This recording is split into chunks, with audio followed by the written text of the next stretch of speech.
de Juan, capítulo 1, el título de la predicación de hoy es Comunión con Dios, conmigo y los hermanos. ¿Qué le parece? Comunión con Dios, conmigo y los hermanos. Querido dar otra vez esta prédica para que quede grabada, porque muchas veces la había hecho pero nunca había sido grabada, y está a los que quieran también vernos y a través de la página de YouTube. Hoy estamos transmitiendo por Zoom, pero luego en diferido la subimos a la página de YouTube.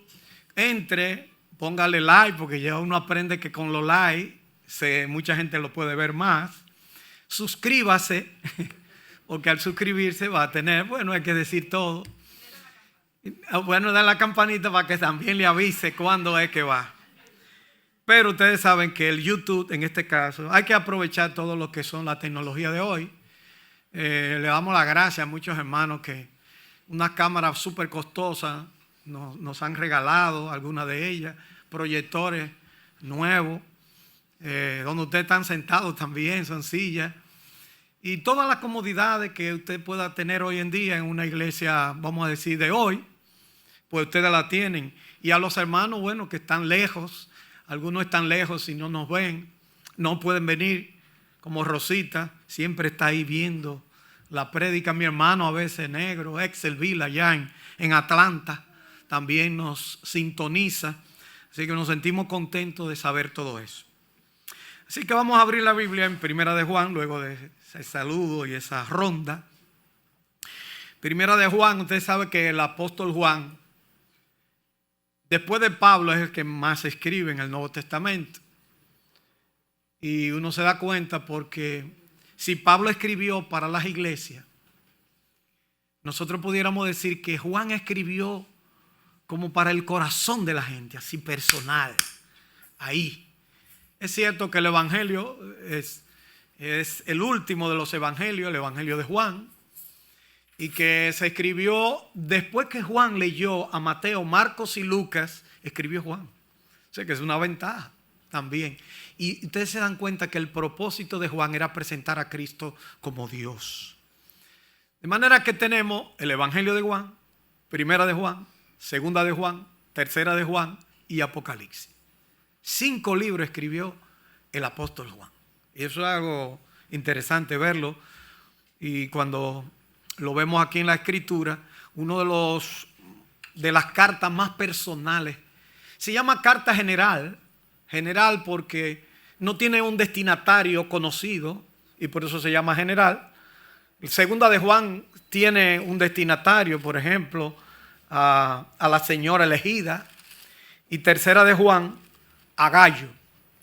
O sea que tenemos nosotros que hay nombres de personas que se le dedica. ¿Cuándo se escribe esta carta de Primera de Juan? Se escribe entre el 90 y el 100.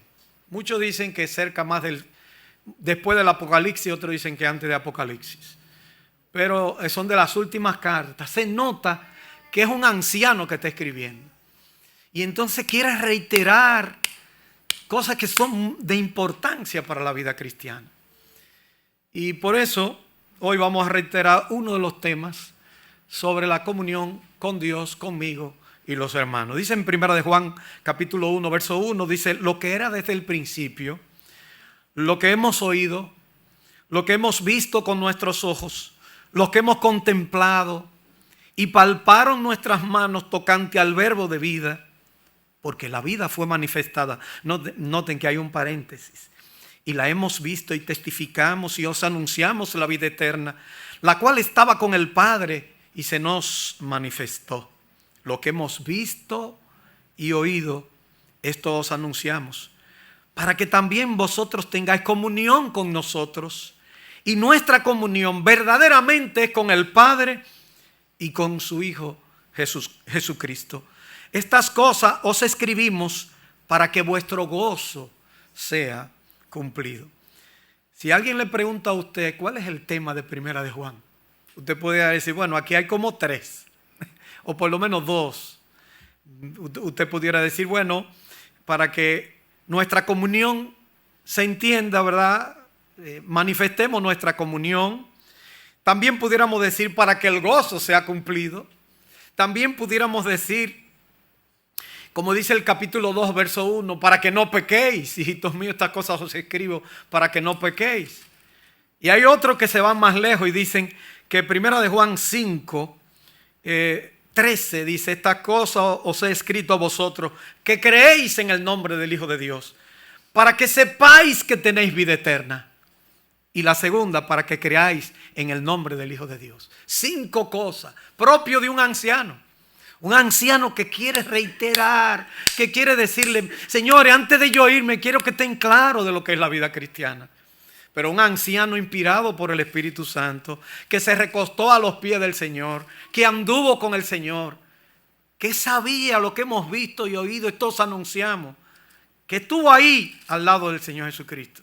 Incluso él dice, y lo que hemos contemplado y palparon nuestras manos tocante al verbo de vida. El único que habla del verbo en todo el Nuevo Testamento es Juan. Lo dice en Juan capítulo 1, lo dice aquí en Primera de Juan y lo dice en Apocalipsis capítulo 19, cuando habla uno de los títulos del Señor Jesucristo. La verdad que esto es una carta muy especial y hoy pudiéramos tomar uno de los temas de esta carta, que es la comunión. Que la comunión es con Dios, primeramente con el Padre y con su Hijo Jesucristo. Pero el que dice que tiene comunión con Dios y anda en tinieblas, dice, miente. Entonces si decimos, ahí aparecen los si decimos, como dicen los versículos, por ejemplo, 7 o el 6. Si decimos que tenemos comunión con Él y andamos en tinieblas, mentimos y no practicamos la verdad. El 8, si decimos que no tenemos pecado, nos engañamos a nosotros mismos y la verdad no está en nosotros. Versículo 10, si decimos que no hemos pecado, le hacemos a Él mentiroso y su palabra no está en nosotros. Hay muchos si decimos aquí, porque hay muchas cosas que la gente dice y no hace. Pero ahí Juan les responde, en cada si decimos, dice una gran realidad. Así que yo creo que la mejor definición aparece aquí en el versículo 1, quién es el Señor, lo que hemos contemplado. Luego viene ese paréntesis del versículo 2 y la ampliación del versículo 3. Lo que hemos visto y oído, esto os anunciamos para que también vosotros tengáis comunión con nosotros y nuestra comunión verdaderamente es con el Padre y con su Hijo Jesucristo. Nadie puede decirle, oye Juan, tú no sabes quién es el Señor Jesucristo.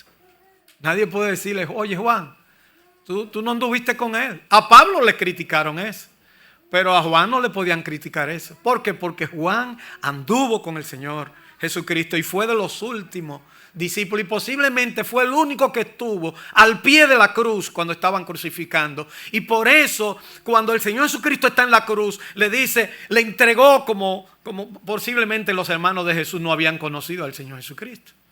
Y entonces le entrega a su madre, a Juan. Cuando dice, ahí está mi madre, cuídala, a Juan, el apóstol Juan. O sea, le dio, muchos creen, algunos autores, que estudiando el Nuevo Testamento, Jesucristo y Juan, el apóstol Juan, eran familiares. No Juan el Bautista, que eso se sabe, sino Juan el apóstol.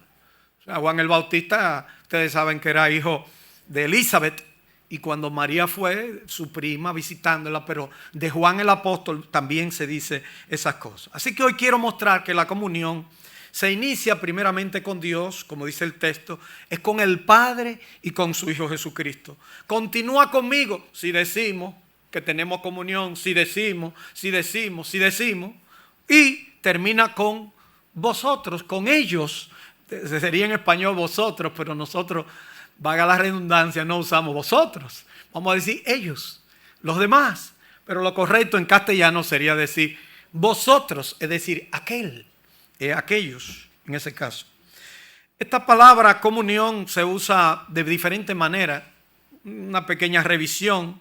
Viene del griego koinonía y aparece 18 veces en el Nuevo Testamento. Significa un tener común. Un tener en común y abarca dos realidades, dos renglones.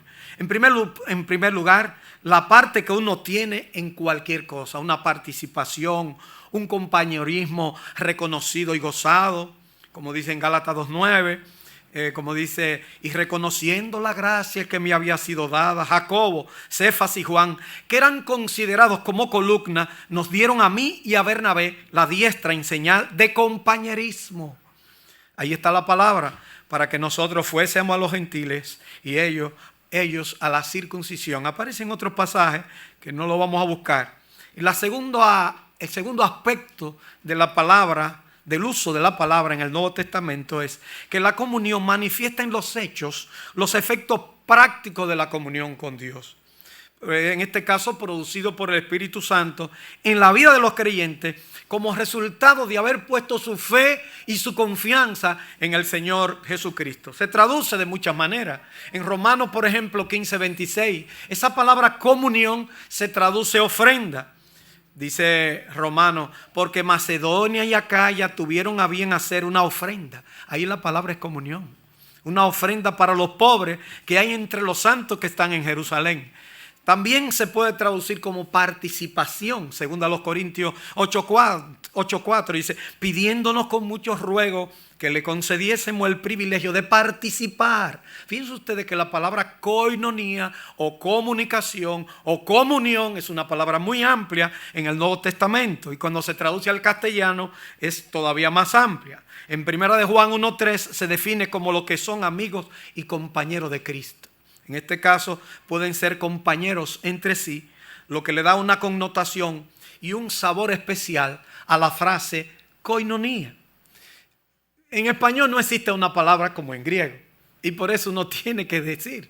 Incluso algunas personas dicen, vamos a tener una koinonía, porque no existe una palabra en castellano tan rica como, tienen que traducirse de muchas maneras en español como en el griego aparece. Así que hay dos palabras más relacionadas y con eso terminamos el uso de la palabra. En el Nuevo Testamento son koinoneo, que aparece 8 veces y que se traduce compartimiento o haga partícipe, como en Gálatas 6:6.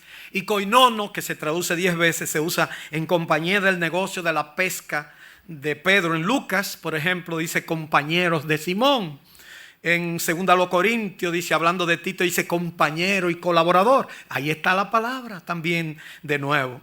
Así que en el griego después refinado, posterior, se utilizaba como opuesta a una persona que la codicia lo tiene fuera de sí. O sea que lo contrario en el uso de la palabra, en el tiempo, entonces lo contrario a comunión era el codicioso. Un codicioso que no puede, que todo era para él. Esa es la idea. ¿Cómo lo definimos entonces? Koinonía es el espíritu de generosidad o participación, contrastado con el espíritu de codicioso o egoísmo. Un autor muy conocedor del lenguaje del Nuevo Testamento llamado William Barclay, un escocés, dice lo siguiente: no hay grupo de palabras más atractiva que esta. El cristiano participa en la humanidad del hombre, participa en la experiencia común del gozo y lágrima, participa en lo divino y en la gloria que será y debe compartir todo lo que tenga, pues él sabe que su verdadera riqueza está en aquellos que generalmente pone al alcance de los demás. De manera práctica, se puede decir que koinonía es más amplia que comunión. Es comunicación. Piense hoy en día lo que es la comunicación. Aunque estamos más comunicados que todas las épocas de todos los tiempos y la gente vive incomunicada. Cuando yo fui por primera vez a Nueva York, ¿sabes lo que más me llamó la atención? Que yo no sé si yo iba a tener problemas porque yo me monté en el tren y todo el mundo o baja la cabeza o se duerme o mira por otro lado. Nadie se mira a los ojos. Yo no sé si es que es peligroso, pero yo me quedé mirando a ver qué era y nadie me miraba. Nadie me miraba. Y eso sí me llamó la atención. Un mundo lleno de comunicación, un mundo comunicado como nunca, pero está incomunicado. Es una paradoja. Así que la comunión no es simplemente llamar a una gente, sino que hay que interesarse por ella. Es comunión íntima y activa. Es mutualidad al compartir o el compartir experiencia. Significa hablar, escuchar, reír, sufrir, trabajar, divertirse, regocijarse y llorar juntos. Así lo describe un hermano que se llama Pablo Scheps en un libro que me inspiró mucho a entender este pasaje. Óiganle el título al libro: Adán, se te cae la hoja de higuera. Así se titulaba el libro. Y ese libro me llamó la atención, lo leí tal vez por los 90. ¿Cuándo llega a ser koinonía? Cuando dos o más personas se comparten. Ningún error ni tragedia lo puede destruir. De hecho, se profundiza en la medida en que los problemas se aumentan y se agravan. Usted tiene personas así. Yo tengo un amigo que, igual que yo, es cirujano, pero es enredado. Perdone la palabra, es enredado. Yo espero que no esté viendo esta prédica, pero yo no voy a decir su nombre. Yo no voy a decir su nombre nunca. Pero yo lo quiero como quiera. Yo lo quiero. Yo le digo a él: dime lo que tú quieras, yo te quiero como quiera. Y entonces cuando tiene un problema, como quiera me habla. Y cuando me pelea, como quiera, yo lo tengo. Él siempre guarda, porque no todo el mundo es igual. Hay personas que son muy reservados. Tú le dices algo, pero no te dicen nada. Y 3 meses después se hablan contigo. Y te dicen: ¿tú te acuerdas cuando hablas? Ya a ti se te olvidó. Pero entonces quieres recordarte, pero tú me hablaste de todos los detallitos que él tiene meses dándole vueltas y echándolo para arriba y para abajo, que ya tú no te acuerdas. Al final, que tú tienes que decir: perdóname porque yo no me acuerdo. ¿Cómo que tú no te acuerdas? Peor también si tú no te acuerdas. Pero la verdad es que eso significa que no es la comunión. La parte negativa: la comunión no es de labios. Dice Primera de Juan: si decimos que tenemos comunión con Él y andamos en tinieblas, mentimos y no practicamos la verdad. ¿Qué si una persona puede decir y no hacer? ¿Usted cree que una persona puede decir muchas cosas y no hacer? ¿Ustedes creen eso? Bueno, yo lo creo porque yo lo he visto. Aquí hay gente joven que pueden decirlo. Y nosotros que somos más viejos lo hemos visto muchas veces. A veces el Señor también lo dijo. Dice: este pueblo de labios me honra, pero su corazón está lejos de mí. O sea, fíjense ustedes. Eso aparece en Isaías. Él estaba citando a Isaías en cuando habla de las parábolas de Mateo, de las parábolas del reino, en Mateo capítulo 3. Y también en Mateo capítulo 7, 6, en el Sermón del Monte, cuando dijo: hipócritas, bien profetizó de vosotros Isaías, como está escrito: este pueblo de labios me honra, mas su corazón está lejos de mí. Y es que los cristianos tendemos a veces a repetir cosas que la hemos oído, pero que no la hemos aprendido. A mí me chocó un día un hermano que dijo que ya los cristianos no simplemente son hipócritas en el hablar, sino que hasta la cantan. Y yo, ¿cómo? O sea, que usted puede cantar y no vivir nada de eso. Pasa eso muchas veces. Ay, tenemos una naturaleza pecaminosa y eso lo sabe, la palabra de Dios lo dice. Y a veces nos viene una falsa seguridad que a veces no existe. De manera que, en segundo lugar, lo que no es la comunión, no necesariamente de continuidad o cercanía una gente tiene comunión. Es decir, que por estar cerca de alguien yo tengo comunión con esa persona. Es más, me voy más lejos. Dormir con otra persona no indica necesariamente que hay comunión. En la cárcel se duerme juntos y a veces son enemigos. Entonces, no necesariamente cercanía indica nada. Y otros ejemplos más. La verdad es que, si no, pregúntenle a algunos esposos que a veces duermen juntos. Yo tengo un libro que en la portada del libro hay un alambre de púa en el medio de los dos. ¿Qué le parece eso? Una cerca. Y viven en la misma cama. Y ahora que las camas son tan grandes, ya ustedes se imaginan. No solamente se ha puesto el sol sobre su enojo, sino que también yo diría que muchas lunas, cuarto creciente, cuarto menguante, luna llena, hasta vienen a la iglesia. E incluso porque salude a otra persona no significa que estamos en comunión. No quiere decir que todo lo que se hace para que se vea es comunión. Tiene que ser honesta, sincera. La palabra sincero ustedes la saben por qué, ¿verdad? Que los escultores griegos, los grandes maestros, cuando iban a comprar escultura, los melladitos que tenían, los caqueaditos, como decimos nosotros en el lenguaje dominicano. Si usted iba a comprar una obra de arte para saber que no tenía ningún defecto, usted le decía: pónmela al sol 2 horas. ¿Y por qué? Porque rellenaban los huecos con cera. Entonces, cuando el sol le daba, se derretían todas las cosas que tenía de cera y se veía los defectos. De manera que una persona sincera es que está bien, es honesta, no tiene cera, está bien, no tiene de ninguna manera.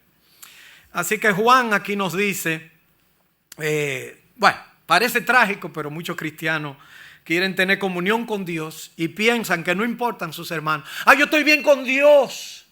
Dice, si decimos que tenemos comunión con Dios y aborrezco a mi hermano, dice, la palabra no está en vosotros. Entonces, ¿qué comunión es?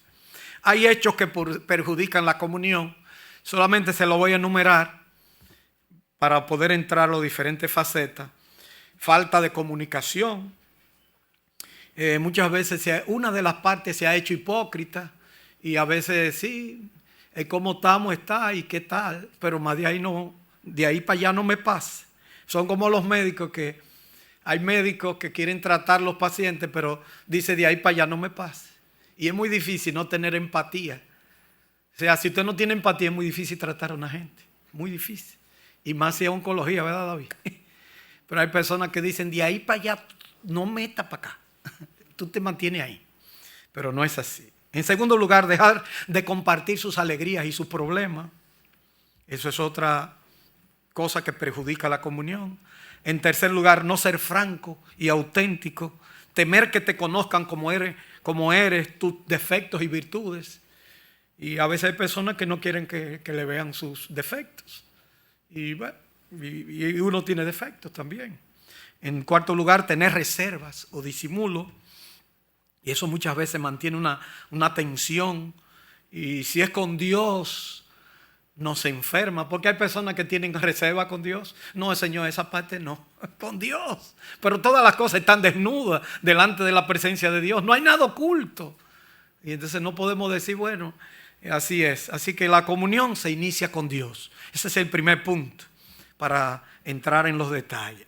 Dice, lo que hemos visto y oído, esto os anunciamos para que también vosotros tengáis comunión con nosotros. Y nuestra comunión verdaderamente es con el Padre y con su Hijo Jesucristo. La verdad aquí, como se ve en estos pasajes, uno diría, parece como ilógico. O usamos una palabra poco común entre los dominicanos. Parece absurdo. ¿Le he cerrado alguna área de mi vida a Dios? Hay una parte en que Dios no sabe de usted. Dios lo sabe todo. Eso le pasó a Adán, ¿recuerda?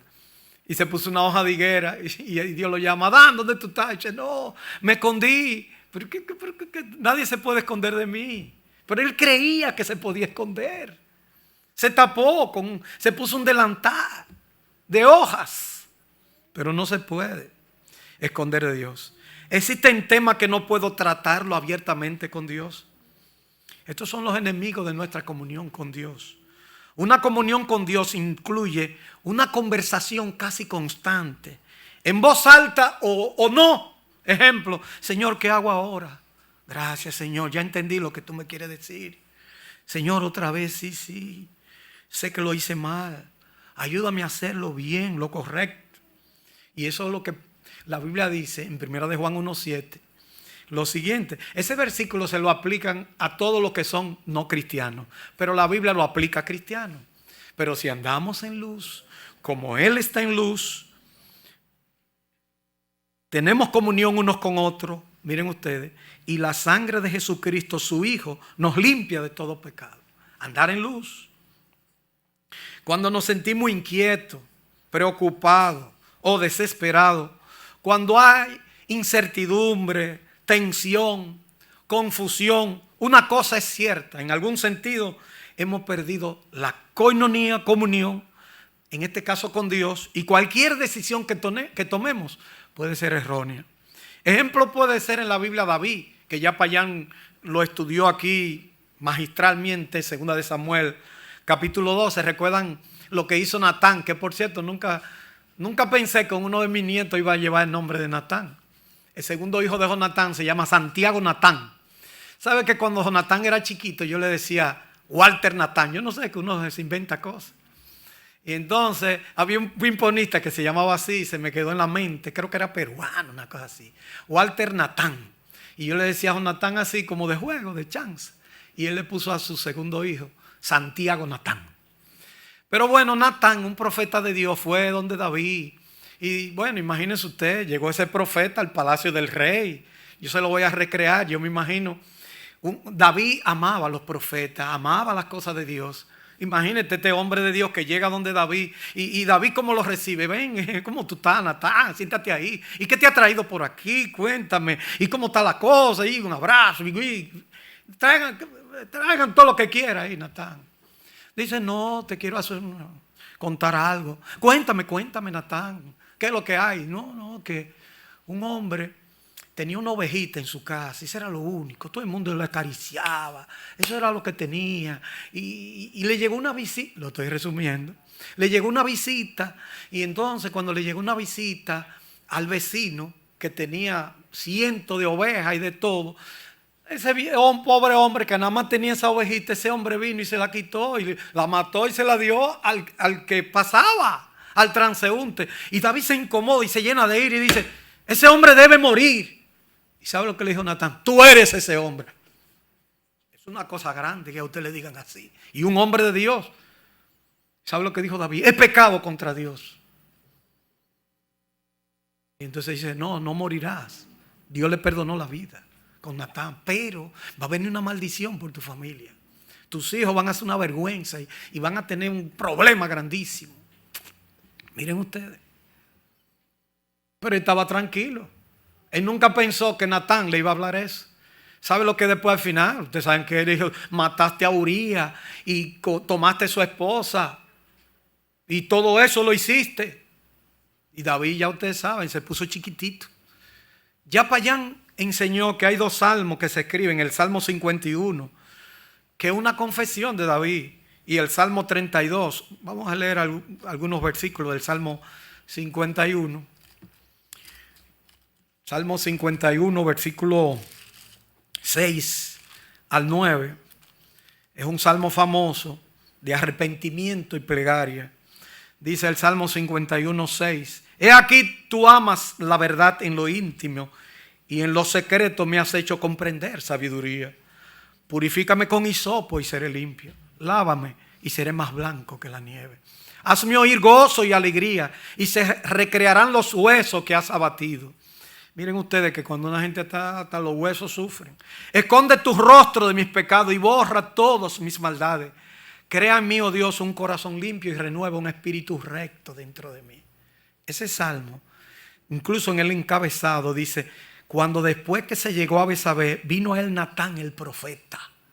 Estos títulos no son inspirados, pero esos títulos tienen una validez histórica, que eso es importante verlo. También así está en el Salmo número 32 y aquí en el contexto que estamos estudiando en Primera de Juan, capítulo 1, verso 9. Si confesamos nuestros pecados, Él es fiel y justo para perdonar nuestros pecados y limpiarnos de toda maldad.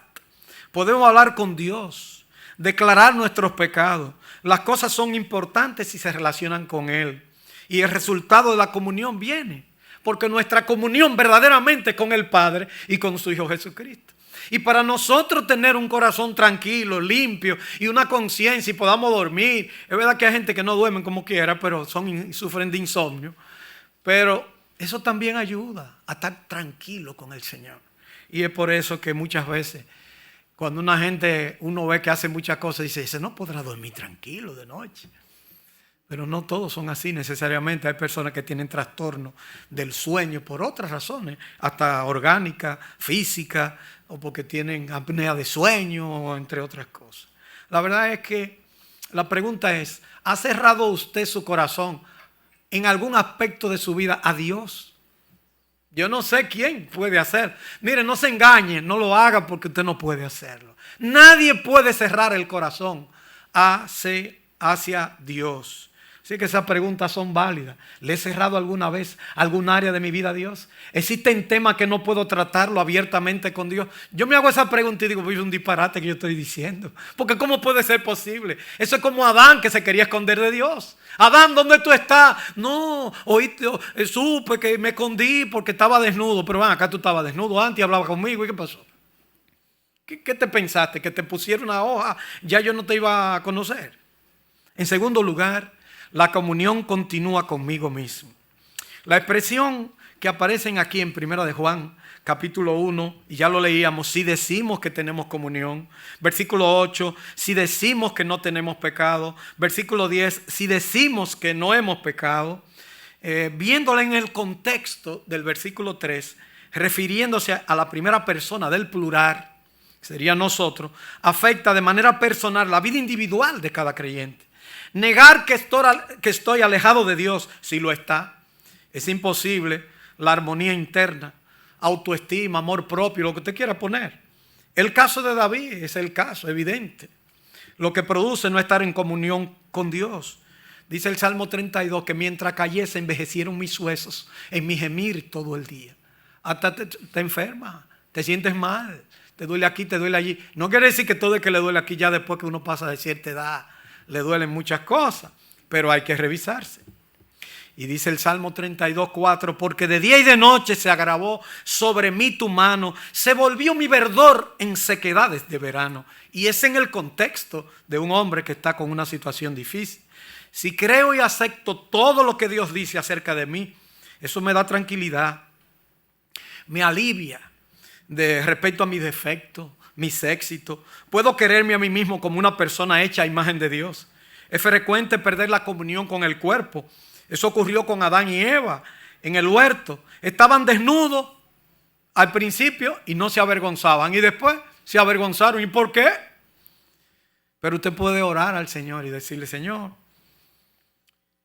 te doy gracias porque me ayuda a reírme a veces de mí mismo.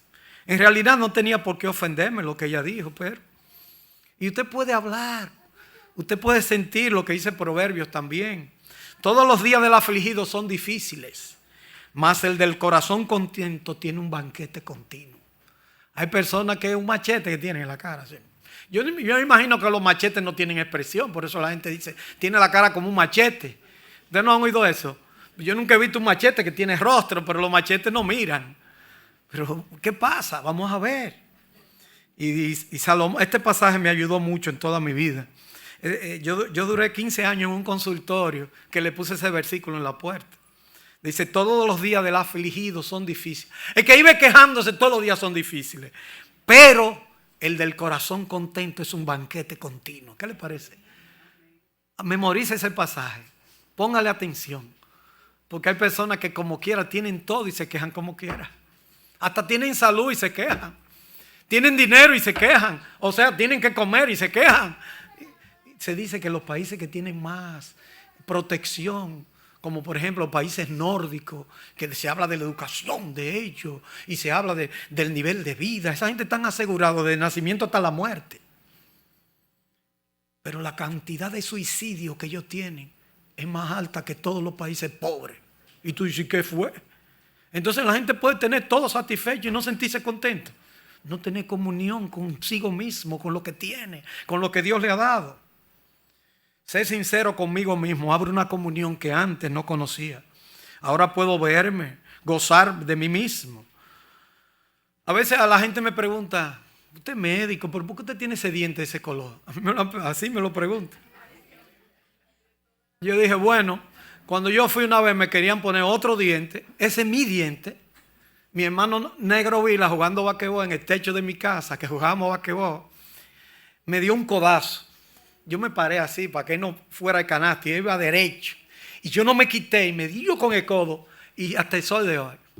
Yo me lo quería poner bien y me dijeron que me lo tenía que quitar y poner. No, déjenme, ese diente es mío. Había que ponerse otro que no era mío y quitarme eso. No. Si a mí me decían diente paleta cuando yo estaba chiquito, porque yo lo tenía los dientes grandes, ¿te acuerdas? Juan me decía así también, y los más grandes que yo. Y yo sé que tal vez algunos le dirán así, pero tan contento que estaba yo con mis dientes. Pero yo no me voy a poner loco. Y ni me voy a poner todos los días a pensar qué voy a hacer. Pero a veces me dice mi mujer, pero bueno. Pablo sabía mucho de esto y le dice a Timoteo a que tuviera una limpia conciencia, que tuviera cuidado de él mismo. Le recuerda sus orígenes. Pablo se pone como ejemplo: ten cuidado de ti mismo. Recuerda a tu abuela Loida y tu madre Eunice. Ellos te enseñaron. Oye, qué bueno eso, tener eso sí vale. Eso se alimenta la conciencia para bien. Ocúpate, pero tú pensás, bueno, como dice el proverbio, yo a esta edad, a mi generación de mis hijos engañaría. Entonces tengo que cuidar, tengo que pensar que tengo que hacer las cosas mejor cada día más. Pero tú, dice Pablo a Timoteo, ocúpate. La persona severa consigo mismo a veces saben que Dios lo escucha, hablan con él, sin embargo entran en problemas por no abrirse a sí mismo. Yo a veces pienso que el hombre que guardó el talento, que tenía uno solo, ¿sabe cómo le dice al Señor? Dice, yo sé que era un hombre duro, que recoge donde no esparciste. Pues tú sabes que yo soy. ¿Y qué hiciste? No, yo lo guardé porque tenía miedo que se me perdiera. Y el que tenía 2 produjo más. Y el que tenía 5 lo multiplicó también. Entonces tú que tenías 1 no lo hiciste. No, tenía miedo de ti. Pues tú sabes todo de mí. Sabes que yo recojo donde no esparzo. Y no tuviste la confianza entonces para hacerlo. Hay personas que siempre viven en miedo. Son tan pesimistas que tienen el dinero y tarjeta de crédito y van a un restaurante y dicen, cuidado, se me pierde la tarjeta y el dinero se me cae. Pero papá, no te pongas así, tú no puedes ir a un lugar, estate quieto. Así no, es verdad que hay mucha gente que somos tan olvidadizos que se nos queda todo este dinero cuando vamos a viajar. No hay cosa creada que no sea manifiesta, dice Hebreos 4:13, en su presencia. Antes bien, todas las cosas están desnudas y abiertas a los ojos de aquel a quien tenemos que dar cuenta. Es lo que llaman psicología de la culpa. Se creen menos que los demás. Hay un libro que yo leí hace mucho que se llamaba Psicología de la Culpa. Hay gente que siempre está pensando que Dios le va a dar un fuetazo, aunque ellos no están haciendo nada. Y piensan que no sé. Y piensan que Dios no lo puede perdonar tampoco. Debemos tener comunión con nosotros mismos. Primero comienza con Dios. Como soy es importante. Cómo me acepto y cómo Dios me acepta. ¿Has dado gracias a Dios por lo que eres, como eres? El hogar que naciste o te criaste, por tus padres, por la educación o no recibida, en fin, por lo que tú eres, que tú usas lentes desde chiquito, que tú qué es lo que tú eres. Tú has dado gracias por lo que tú eres. O tú querías nacer en otro país, o querías ser una persona que medía 7 pies. Da gracias a Dios por lo que Dios te ha dado. Hay gente que tienen problemas, viven peleando con ellos mismos, sin necesidad. Y en tercer y último lugar, quería hacerlo lo más rápido posible, comunión con otros. Y ahí está el pasaje de Primera de Juan. Pero si andamos en luz, como Él está en luz, tenemos comunión uno con otros. Y la sangre de Jesucristo, su Hijo, nos limpia de nuestros pecados. Muchos le llaman a este versículo de la Biblia el barómetro de la vida espiritual. Y la pregunta es, ¿para qué vivimos en relación con la gente? Vivimos no para comprar la aprobación de la gente, sino que ellas son objeto de comunicación y servicio. Yo lo voy a repetir de nuevo. Pregunto, ¿para qué servimos? O sea, ¿para qué yo estoy aquí en relación con los demás, con la gente? Vivimos no para comprar la aprobación de la gente. Así los políticos hacen eso. Hay un amigo mío que está calladito y después que está cerca de la campaña comienza un saludo para todos y pone una foto y qué sé yo qué. No puede ser así. Uno tiene que ser siempre como es. Pero en política yo no sé. Vivimos no para comprar la aprobación de la gente. Pregunto, ¿siento el amor de Dios únicamente cuando los demás me alaban? Ay, hermano, muchas gracias. Ay, yo me siento bien. Y si me dicen, no, hermano, no estoy de acuerdo, me siento mal. El estado espiritual sano para la comunión, por consiguiente, también muestro el amor hacia los demás sin ningún reperpero y tener un resquemor y tener una conciencia. Ame al otro como es. Quiéralo. Usted le puede dar un consejo, pero usted todos los días no le puede dar el mismo consejo. Ya si usted aconseja a una gente una vez y ya sabe esa persona que usted sabe lo que usted cree que es, usted tiene que quererla, amarla y ayudarla en lo que pueda. Bueno, ¿cómo se puede manifestar eso? Con capacidad de comprensión. voluntad de ser implicado en los problemas de los demás. Ojo, eso puede traer problemas, pero por lo menos usted puede decir, yo puedo orar por ti. Nadie le va a negar una oración. Porque hay personas que también le gustan saber lo de los otros para contarlo, pero no es para eso. Tercero, de compartir problemas. Cuarto, de colaborar estrechamente. Cuando una persona tiene a alguien a quien contarle sus cosas, se economiza un dineral. Aparte de contársela a Dios, también se lo tiene que contar a alguien. No huir de la sangrienta herida de nuestros vecinos. No tener vergüenza de las propias heridas. De estar desnudo y no avergonzarse. Es orar por mi hermano y considerarme a sí mismo, como dice en Gálatas. Aprendí de un hermano en la Argentina una expresión que ha sido motivo de meditación y me recuerda a Pablo en Gálatas. Cada vez que yo le decía algo al hermano, esa era la palabra favorita de él, de Beto de la Cruz. Él me dice, siempre me decía, hay que ponerse en la piel de esa persona. Yo le decía, le contaba y dice, hay que ponerse en la piel de esa persona. Como que dice, hay que verse reflejado si es a ti que te toca. Eso no es fácil. Negativamente, voy a brincar, no debe confundir la amistad superficial con coinonía. No confundir la limosna con coinonía. Ni hacer propaganda de lo que hago o de lo que hice a otro es coinonía. Yo doy gracias a Dios. Aquí hay mucha gente que colaboran en muchas cosas. Miren, la pandemia, aquí se hicieron muchas cosas. Y después de la pandemia, y en diciembre, y en enero. Ustedes han visto que nosotros hemos hecho propaganda. Aquí se ve, estamos hablando de miles de pesos. Pero ellos no quieren que se digan. No quieren que se digan su nombre. Y yo veo eso excelente, porque ellos lo que están pensando es que el Señor vea lo que ellos están haciendo. Y yo creo que eso es importante. Haga las cosas, pero hágala para el Señor. No para que le digan qué bien lo hizo. Bueno, ni el abrazo ni el beso que damos por cortesía son coinonía.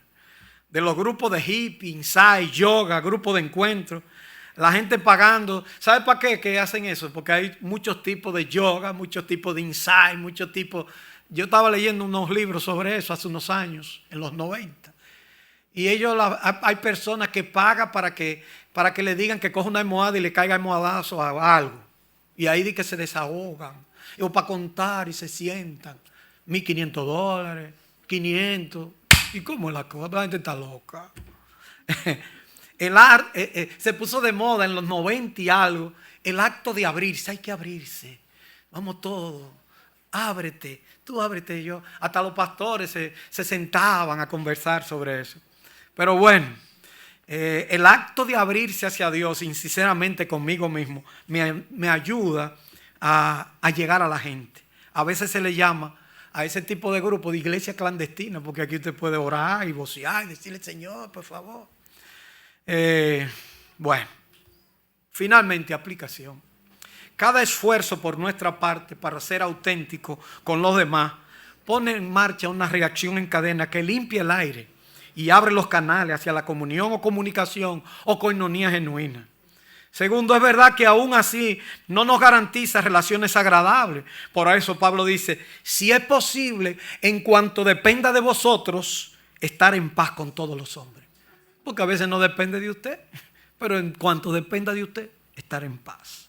Pero si nos sentimos seguros del amor y comunión con Dios, y si dejamos de empujar a los demás para ganar un poco de prestigio personal, ya hemos eliminado la mayoría de los motivos de conflicto.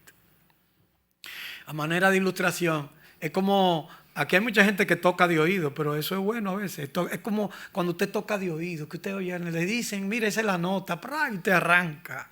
Eso es en relación a la vida cristiana. En Mateo 20, 28 se discute quién sería el primero en el reino. Qué cosa que todavía muchos están preocupados por eso. Estas palabras penetrantes del maestro hacen que cualquier creyente entienda cuál debe ser la relación y motivación correcta para vivir en comunión o en comunicación. En conclusión, Dios no quiere que cada mensaje sea uno más y sea pasado por alto. Llega el tiempo, ya terminó la prédica, ya, ¿y qué hago? Además, Dios quiere cumplir lo que dice Santiago para que seamos sanados. Confesad vuestras ofensas unos a otros y orad unos por otros para que seáis sanados. La oración eficaz del justo puede mucho. Piense 20 segundos. Ahora ponga 10 segundos tal vez nada más, no tenemos tiempo. ¿Hay alguien aquí que yo tenga que decirle, mira, se me fue la mano contigo? ¿Algún resentimiento, alguna espinita? No se lo diga a otro, dígaselo a la persona. Dice en Juan 17:21, para que todos sean uno, como tú, oh Padre, en mí y yo en ti, que también ellos sean uno en nosotros, para que el mundo crea que tú me enviaste. ¿Sabe que esa oración se llama la oración sumo sacerdotal de Cristo, que está en Juan capítulo 17 y verso 21? Esa oración es muy importante y nosotros sabemos que el Señor estaba preocupado por eso, para que seamos uno, para que no tengamos eso. Oremos. Soberano y gran Dios que nos ha dado la vida y el perdón. Tú que nos has perdonado tanto, ayúdanos a perdonar lo poco para ser sanado, como dice tu palabra. Padre, que sea esta iglesia nueva totalmente. No como iglesia, sino que cada hermano individualmente entienda. Que no haya chisme, murmuración, celo, contienda, disensiones. Y que se abran los canales de la comunión. Por Cristo te lo pedimos y te damos las gracias.